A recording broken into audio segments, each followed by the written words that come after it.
जैसा कि नाम फिल्म का नाम से ही बहुत अट्रैक्ट करता है, कुसुम का ब्याह। और फिल्म की कहानी रियल बेस है।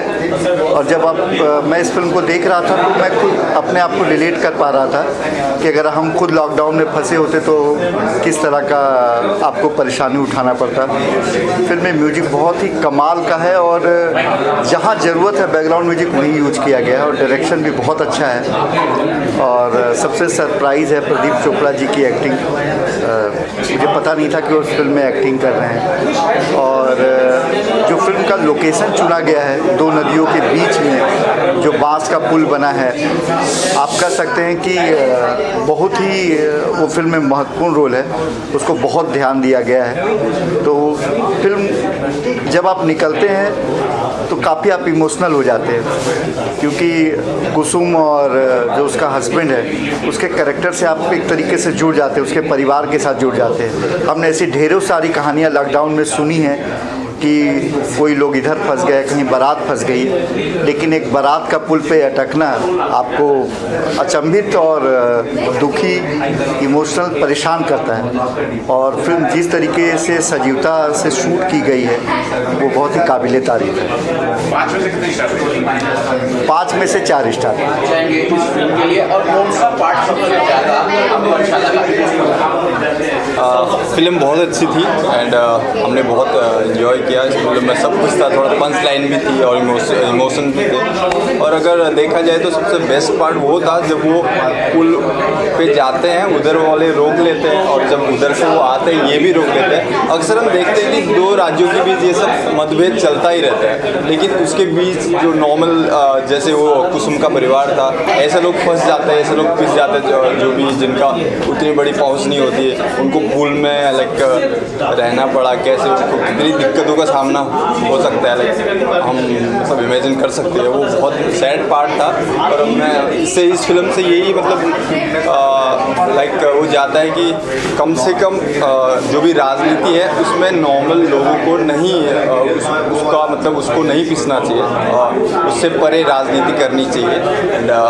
और फिल्म बहुत अच्छी थी, मुझे लग रहा है लोग बहुत पसंद करेंगे। फिल्म में जो पार्ट दिखाया गया है, अभी तो ऐसे पता नहीं कितने परिवार है कोरोना में रहे थे, क्योंकि एक दिन में सारा लॉकडाउन, मतलब समझ रहे हो, एक दिन में लाइक कितना ही लोग जा पाएंगे, छोटे छोटे जगह पे उतना हो नहीं पाता। जैसे लोग बहुत सारे फंसे थे, मेरे खुद के दोस्त लोग फंसे थे, तो वही था कि बहुत अच्छी है और लोग बहुत पसंद करेंगे। और बहुत सालों के बाद भी मूवी देखेंगी तब कैसा पैंडेमिक था और कितना मतलब कठिनाइयों का सामना करना पड़ा था। बहुत अच्छी थी। 5 में से मैं दूंगा 3.5। फिल्म अच्छी थी, काफ़ी अच्छी थी। मुझे सबसे ज़्यादा अच्छा फिल्म में उसका बैकग्राउंड म्यूज़िक लगा, क्योंकि जब भी म्यूज़िक बज रहा था मुझे अंदर बहुत अच्छा फील हो रहा था, इमोशन पहुंच पा रहा था, तो वो अच्छा था काफ़ी। किस किरदार में आपके आंखों में आंसू? किरदार ऐसे कहा जाए तो कुसुम के जो दादाजी है वो मुझे काफ़ी अच्छे लगे, उनका कैरेक्टर अच्छा लगा मुझे। 5 में से कितने स्टार? 5 में से 3.5।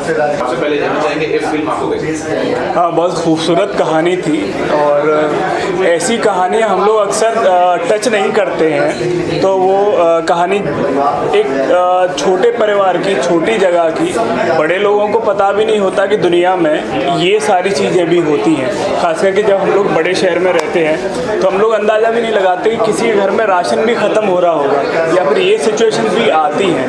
तो कहानी जिस तरीके से इमोशंस को टच करके निकलती है, ज़िंदगी के उन पहलुओं को दिखाती है जिनके बारे में काफ़ी लोग सोचते तक नहीं हैं। तो ओवरऑल कहानी बहुत खूबसूरत थी।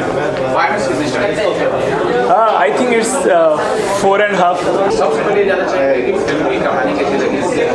आई थिंक फिल्म की कहानी जिस कॉन्सेप्ट पे वो बेस था बहुत ज़रूरी था, इस पर कुछ दिखाना, इस पर कुछ बोलना।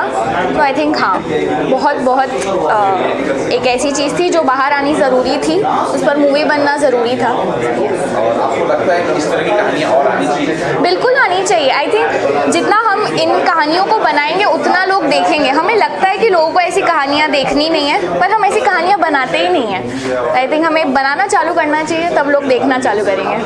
5 में से कितने स्टार? 4। और क्या?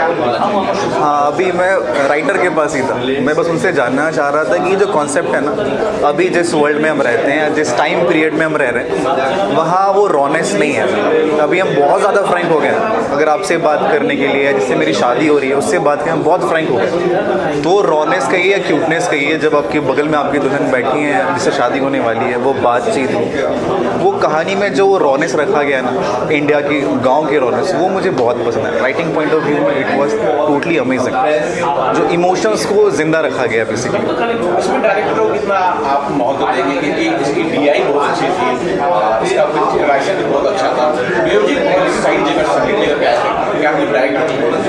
हाँ, एक जो कहानी बनती है सर, राइटर जो जन्म देता है, डायरेक्टर जो पालता है उसको। तो मेरे लिए वो दो जो राइटर एंड डायरेक्टर है, जिन्होंने जन्म दिया, जिन्होंने पाल पोस के बड़ा किया, दोनों ने अच्छे बच्चे को बड़ा किया। तो फिल्म मुझे बेहद पसंद है। एक फिल्म जो आपकी भावनाओं को छूती है, मेरे ख्याल से उससे बेहतर कुछ नहीं हो सकता। तो जब मैं देख के आया तो मेरी जो फीलिंग है वो ट्रिगर हुई, मतलब भावनाओं को छू के वो चीज़ें बाहर गई। और म्यूज़िक के बारे में कहना चाहूँगा, म्यूज़िक वॉज टोटली अमेजिंग। एक म्यूज़िक है जो आपके भावनाओं को छूती है। अगर आपको फिल्म देखने में मज़ा नहीं आ रहा, फिर भी कुछ म्यूज़िक बजता है। फिल्म तो अच्छी है ही, साथ में म्यूज़िक ने जो सपोर्ट दिया ना फिल्म को, वो ग्लो, वो यूएसपी फिल्म की कहो तो आप, वो म्यूज़िक है जो सही टाइम पे सही म्यूज़िक आ रही है। 5 में से मेरे ख्याल से राइटिंग के लिए मैं चाहूँगा कि 4 स्टार, ऑफ कोर्स 4.5 भी दे सकता हूँ राइटिंग पॉइंट ऑफ व्यू से, मेकिंग पॉइंट ऑफ व्यू से 3.5 और डायरेक्शन पॉइंट ऑफ व्यू से लाइक 4। ये बताइए पिक्चर कैसी लगी? सर ये पिक्चर मैं 3 टाइम देख चुका हूँ ट्रायल में ऐसे। ये फिल्म बहुत अच्छी है सर, कमाल का वर्क है, और हमारे प्रदीप चोपड़ा साहब ने जो काम किया है माइंड ब्लोइंग है सर।